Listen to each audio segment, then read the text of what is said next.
मैं आज बात करने वाला हूँ 17 मार्च 2023 में भोजपुरी वल्गर सॉन्ग्स पर की गई वैल्यूएबल कन्वर्सेशन के बारे में, जिसे आपको एक बार सुननी चाहिए। चलिए आज बात करते हैं इस वीडियो में इसी बारे में। नमस्ते, आदाब इंडिया। आप सबको पता ही है कि भोजपुरी में ज्यादातर किस तरह की सॉन्ग्स बनती हैं। आप लोग बोल सकते हैं कि भोजपुरी में 90% वल्गर सॉन्ग्स बनती हैं। चलिए बात करते हैं 17 मार्च 2023 के न्यूज के बारे में, जिसे टाइम्स ऑफ इंडिया के आर्टिकल में बताया गया था। इस आर्टिकल में बताया जाता है कि आरजेडी के एक एमएलए, जिनका नाम सुनील सिंह है, उन्होंने भोजपुरी के वल्गर सॉन्ग्स को बैंड करने की बात की है और इस तरह के सॉन्ग्स के राइटर्स, सिंगर्स पर कार्रवाई करने की बात की है। उनका कहना है कि भोजपुरी एक पॉपुलर लैंग्वेज है जिनसे बहुत लोग प्यार करते हैं, लेकिन कुछ राइटर्स, सिंगर्स इस लोकप्रिय भाषा को बदनाम कर रहे हैं अपने डबल मीनिंग्स गाने के थ्रू। और वो ये भी बताते हैं कि ये जो डबल मीनिंग्स वाले गाने हैं ये कम नहीं बन रहे हैं, बल्कि इनकी बाढ़ आ चुकी है, जिस कारण से फीमेल, बच्चे, फैमिली मेंबर्स को काफी एम्बैरेसिंग मोमेंट से गुजरना पड़ता है। जी, इनका कहना एकदम सही भी है, क्योंकि जब लोग घर पर होते हैं, बच्चे फोन यूज कर रहे होते हैं, सोशल मीडिया चलाते वक्त जब इस तरह के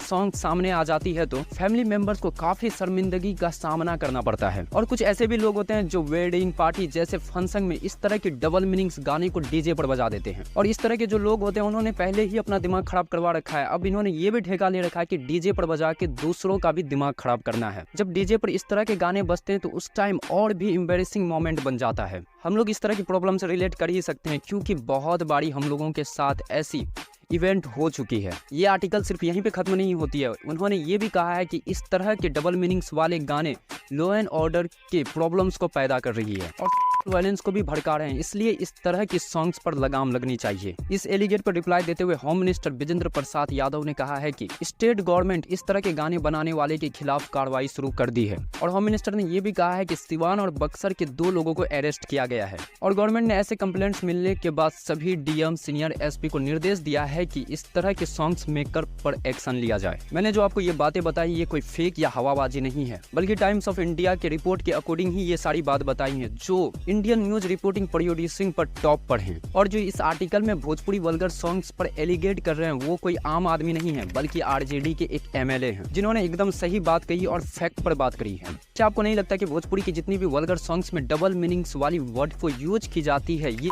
सेक्सुअल वायलेंस को भड़काने वाली वर्ड्स होती हैं? क्योंकि इस तरह की सॉन्ग्स में फीमेल्स को प्रोडक्ट बना दिया गया है, एससी प्रोडक्ट, जिसे इस्तेमाल करने के तरीके बताए जाते हैं इस तरह के सॉन्ग्स में। हमें चाहिए कि जो एजुकेटेड यंगस्टर हैं कम से कम वो तो आवाज उठाएं इस तरह के सॉन्ग्स पर। देखिए, हर काम सरकार के ऊपर छोड़ने से नहीं होता है, कुछ काम ऐसे होते हैं जो खुद करनी चाहिए और ये काम हम सब मिलकर कर सकते हैं। कम से कम हम लोग इस काम में गवर्नमेंट की हेल्प तो कर ही सकते हैं, क्योंकि अगर हम इस तरह के सॉन्ग्स पर व्यू और सुनना बजाना बंद कर दे तो ये आखिर ऐसे सॉन्ग्स क्यों बनाएंगे जिससे कि कमाई की ही ना जाए। इस तरह के गाने गलत है ये मुझे दिख रहा है, लेकिन आपने क्यों आंख बंद कर रखी है पता नहीं। इस न्यूज आर्टिकल की लिंक डिस्क्रिप्शन में मिल जाएगी, आप चाहे तो जाकर पढ़ सकते हैं। हिंदी और इंग्लिश दोनों में अवेलेबल है। रखिए अपना बहुत सारा ख्याल, मिलते हैं अगली वीडियो में, जब तक के लिए जय हिंद।